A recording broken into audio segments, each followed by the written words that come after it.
যে গত 2-3 দিন আগে একটি আমার কাছে প্রশ্ন এসছে। একটি পরিবার লিখছেন যে আমাদের মাসে ইনকাম বাংলাদেশে 80,000 টাকা, তারপর আমাদের অভাব ছুটে না, অভাবের শেষে, অথচ ছেলে মাত্র 2-3 জন, বেশি না, মাত্র 2-3 জন ছেলে, কিন্তু অভাব আর অভাব। আশ্চর্য হয়ে গেল, সুবহানাল্লাহ। আমি তো মনে করি একজন মানুষ ধার্মিক, দিনদার, হ্যাঁ, আল্লাহমুখী, পরকালমুখী, দুনিয়ার চলার মতো করে যদি মধ্যম পন্থায় চলে তো 30 থেকে 40,000 এটা যথেষ্ট, আমি মনে করি, কারণ আমি চলতে পারবো এইভাবে, সেই জন্য। কিন্তু 80,000 টাকা তো পেট ভরছে না, অশান্তির শেষ নাই। জিজ্ঞাসা করছে তাহলে আমরা কোন পথ অবলম্বন করবো যে আমাদের জীবনে বা পরিবারে বা রুজি রোজগারে বরকত হবে, শান্তি পাবো, অভাব ঘুচে না। এই জন্য আর ভুক্তভোগী এরকম বহু রয়েছেন, অধিকাংশই ভুক্তভোগী, কিন্তু অনেক টাকা পয়সা ইনকাম করছেন, তারপরও ধার কর্জার বোঝাই নামাইতে পারেন না। কেন? আবার অনেকে আছে ধার কর্জা জীবনে নেই না, তারপর চলছে। কি করে চলছে? আপনার না নিলে চলেন না, আবার সবসময় ঋণের বোঝা কাঁধে চেপেই থাকছে, একটা টেনশন, চাপের মুখে থাকে। কেন? আর আরেকজন ফ্রি আছে, মারা গেলে কেউ কিচ্ছু বলতে পারবে না আমাকে যে 1 টাকা পাবো মুখের কাছে, কিচ্ছু বলতে পারবে। এইরকম জীবন গড়ার চেষ্টা করেন, আল্লাহ যেন তৌফিক দান করেন। মানুষ চেষ্টা করলে সবকিছু হতে পারে।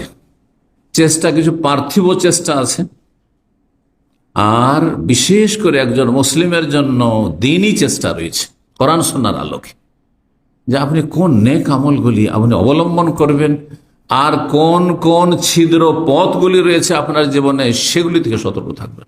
ওখান দিয়ে কিন্তু বেবরকতি ঢুকে যাচ্ছে, বরকতকে আপনার ধ্বংস করে দিচ্ছে আপনার ওই ছিদ্রগুলি দিয়ে, সেই সুযোগ দেবেন না আপনি। সবচেয়ে বড় কারণ বরকতহীনতার কি হতে পারে চিন্তা করুন তো দেখি। এক কথায়, জুনুব ওয়াল মাআসি, মানুষের পাপাচার, গুনাহ, মূল কারণই হচ্ছে পাপ, গুনাহ। পাপ 2 রকম হয়, ইতিবাচক ও নেতিবাচক। আল্লাহ যা ফরজ ওয়াজিব করেছেন সেটা করছেন না আপনি, বা সেগুলির কিছু করছেন না আপনি, কিছু করছেন খেয়াল খুশি। আপনাকে যেগুলি ভালো লাগছে করছেন, যেগুলি ভালো লাগছে না করছেন না। আপনার ভালো লাগছে 4 ওয়াক্ত নামাজ পড়তে, 4 ওয়াক্ত পড়ছেন, ফজর পড়ছেন না। যারা নিজেকে নামাজি ভাবছেন তাদের অবস্থাটা, আর বাকি বেনামাজি তো শেষে। সবচেয়ে বড় কাবিরা গুনাহ হচ্ছে, শিরকের সমতুল্য গুনাহ হচ্ছে বেনামাজি হওয়া। ফজরে যে উঠতে পারেন না, সে মুনাফিক। কোরআনের ভাষা আল্লাহ মুনাফিক বলেছেন, হাদিসের ভাষায় রাসূল মুনাফিক বলেছে, ইন্নাল মুনাফিকিনা ইউখাদিউনা আল্লাহ, মুনাফিকরা আল্লাহকে ধোঁকা দেয়। ওয়া হুয়া খাদিউহু, অথচ আল্লাহকে ধোঁকা দেওয়া সম্ভব নয়। কারণ ধোঁকা দেয় কাকে? যে জানে না, যা বলছেন তাই বিশ্বাস করতে বাধ্য সে। তাহলে তো সবই জানছেন। সুতরাং আল্লাহ তোমার এই প্রতারণার উচিত শাস্তি দেবেন। ওয়া খাদিউহু ওয়াইদা কামু ইলা সালাত কামু কুসালা, এরা নামাজ পড়লেও বড় অলসতার সাথে নামাজ পড়ে, মন লাগে না, অন্তর দিয়ে নামাজ পড়ে না, শুধু তাদের দেহটা কোন রকম হয়তো নামাজে হাজির হয়। যত তাড়াতাড়ি শেষ করতে পারে নামাজ, পাখির ঠোকর মারার মতো, ঠিকা সারার মতো। কামু কুসালা ইউরাউনান নাস, লোক দেখানো নামাজ পড়ে। ওয়ালা ইয়াযকুরুনা আল্লাহ ইল্লা কালিলা, আল্লাহকে সামান্য স্মরণ করে, আল্লাহকে স্মরণ করেই না, ইল্লা কালিলা, সামান্যতম ছাড়া। এই নামকে অস্তে আল্লাহকে স্মরণ করে, আল্লাহর জিকির আসলে নেই। অধিকাংশ লোকের নামাজ দেখে, নামাজে গেলে যত তাড়াতাড়ি সম্ভব শেষ করো। আরে ভাই, এটা কেন হবে? এটা তো অধিকাংশ নামাজীদের অবস্থা। তাহলে আমাদের এখানে সংশোধনের প্রয়োজন আছে। সালাত সম্পর্কে, সেজদা সম্পর্কে, নামাজ সম্পর্কে আল্লাহ বলছেন সূরা আলাকে, যেই সূরার প্রথম অংশ কোরআনের প্রথম নাজিল হয়েছে, ওয়াসজুদ ওয়াক্তারিব, সেজদার মাধ্যমে আল্লাহর কাছাকাছি হওয়ার চেষ্টা করো। তো যে আল্লাহর কাছাকাছি হওয়ার চেষ্টা করবে, সে নামাজকে লম্বা করবে, সব সময় নামাজে থাকতে, দীর্ঘ সময় নামাজে থাকতে চাইতে না, তাড়াতাড়ি করে নামাজ সেরে পালাতে চাইবে, বলুন তো কি বিষয়টি চিন্তা করে দেখুন, চিন্তার বিষয়। স্ত্রীর সাথে থাকলে কখন যে টাইম পাস হয়ে যাচ্ছে, ছেলে মেয়েদের নিয়ে বিনোদন করলে, আমোদ ফুর্তি করলে, খাওয়া দাওয়া করলে, ধুমধাম, কখন যে সময় পার হয়ে যাচ্ছে টেরই পাচ্ছেন না। আরে এত টাইম হয়ে গেছে, এত রাত হয়ে গেছে, এত সময় হয়ে গেছে, চলে গেছে। কারণ সেখানে যত সময় দিচ্ছেন তত বেশি মজা পাচ্ছেন আপনি, বাস্তব সত্য কথা। কিন্তু সালাতে সময় দিলে মজা পাচ্ছেন না আপনি, এখানে তো ত্রুটি রয়েছে। এভাবে যদি বলি যে এক একটি করে, তো কথা একটি পয়েন্টে লম্বা হয়ে যাবে।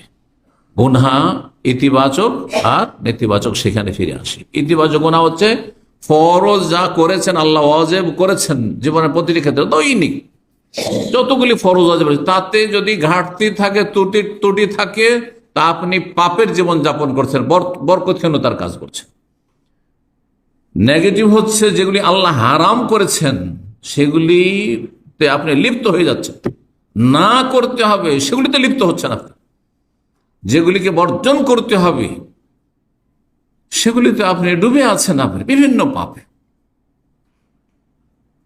আজকাল যারা বাহ্যিক প্রকাশ্য পাপে নেই, তারা গোপন পাপে লিপ্ত। একটি আলোচনা আমি করেছি কিছুদিন আগে, গোপন পাপ। গোপন পাপ মারাত্মক পাপ, মারাত্মক পাপ। মানুষের সামনে আমি বেশ ভালো মানুষ, মানুষের সামনে বাহ্যিক কাবিরা গুনাহ আমাদের জীবনে নেই, কিন্তু গোপনে যখন নির্জনে আপনি রুমে যাচ্ছেন, যখন আপনি সোশ্যাল মিডিয়া খুলছেন, আপনি ইউটিউব বা ফেসবুক বা অন্য কিছু সোশ্যাল মিডিয়া হোক না কেন, সেখানে আপনি যেগুলো নোংরা সাইট রয়েছে সেগুলো ভিজিট করছেন, আপনি খারাপ দৃশ্য দেখছেন, খারাপ কিছু শুনছেন, বদ অভ্যাস আপনার এমন নেশা হয়ে গেছে যে সেগুলিতে আসক্ত হয়ে পড়েছে। অনেকে এরকম আছে, নাসাল্লাহ সালামাত আফিয়া, আল্লাহ হেফাজত করুন। ভুক্তভোগীরা অনেকে, আমি এমন কিছুতে পর্নোগ্রাফিতে লিপ্ত হয়ে গেছি, দেখাই, বারবার চেষ্টা করছি, তারপরে আবার চলে যাচ্ছে। কারণ কি? আসক্ত হয়ে পড়েছে। যেন মদখোর, মদ খাওয়ায় আসক্ত হলে মদ ছাড়তে পারে না, বিড়ি সিগারেট জর্দাখোর এই হারাম তামাক ছাড়তে পারে না, নেশা হয়ে গেছে। ঠিক তেমনি এই নির্জনতার পাপের নেশা হয়ে গেছে, হস্তমৈথুনের নেশা হয়ে গেছে।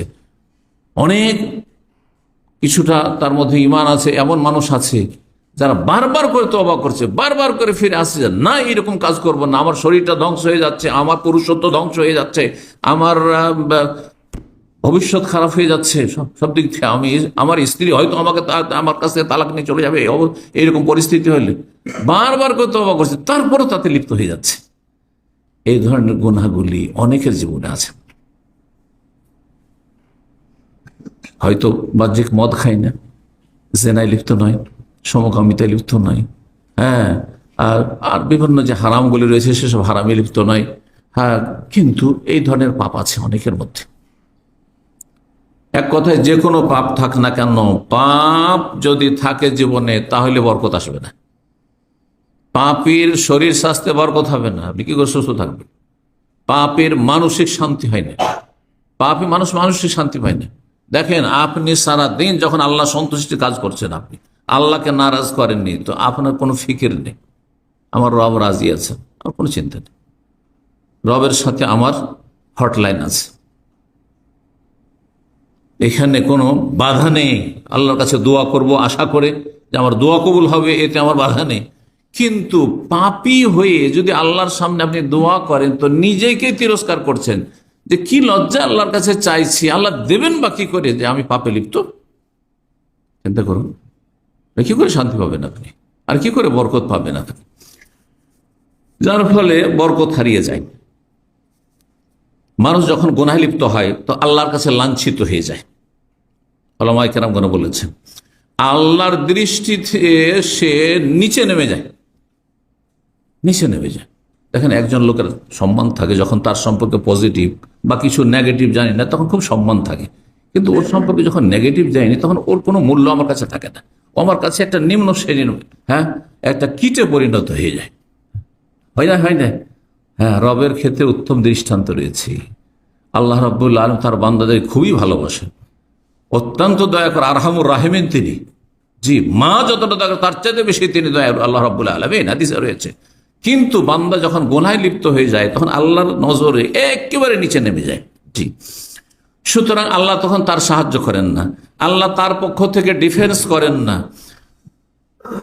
এর সাথে তার অন্তরে ভীতি সঞ্চার হয়ে যায়। একটা কথা আমাদের দেশে আছে না, চোরের মন পুলিশ পুলিশ। মানুষ যখন পাপ করে তখন একটা অশান্তি কাজ করে, অশান্তি কাজ করে, কি জানি কখন যে বালা মুসিবত আসে, কখন যে আল্লাহ ধরে নেই, কখন যে কি হয়।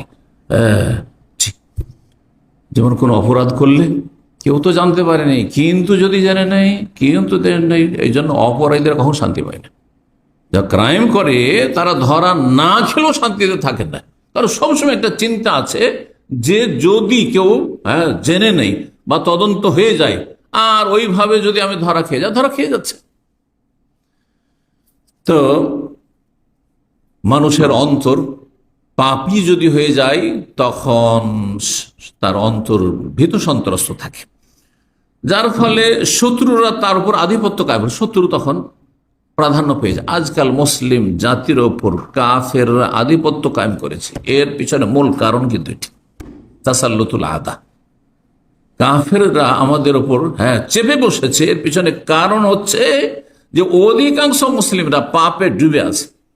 যেই পাপগুলি কাফেররা করছে সেই পাপগুলি যদি মুসলিম হয়ে করে তো আল্লাহর গজব কাফের উপর আগে আসবে না, আগে মুসলিমদের উপর আসবে।